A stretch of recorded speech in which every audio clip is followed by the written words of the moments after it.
kulanti wanaagsan qiyaarta hawada naga daawanaysa meel walba joogtaan halkan waa TV-ga Samsad Muqdisho Soomaaliya waxaad ku soo dhawaataan warkii caalamka oo idinkaga imaanaya xarunta TV-ga Samsad ee magaalada Muqdisho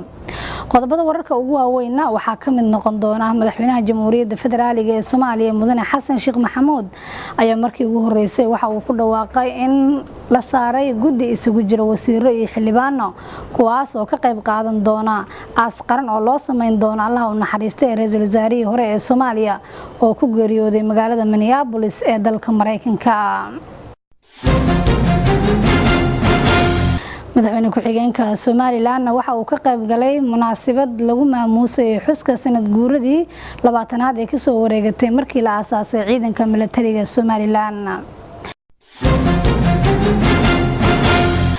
munaasabada xilka kula kala wareegayeen wasiirka arrimaha dibadda ee Soomaaliya iyo wasiiradii hore ee arrimaha dibadda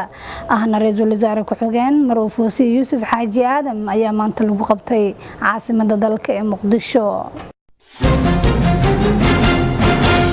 wafdi ka tirsan xukuumadda federaalka ee Soomaaliyeedna waxa ay gaareen magaalada Caabudwaaq ee xarunta gobolka Galgaduud halkaas oo si diiran ay ugu soo dhaweeyeen maamulka dawladda ee gobolkaas iyo waliba dadka shacabka ee ku sugan magaalada Caabudwaaq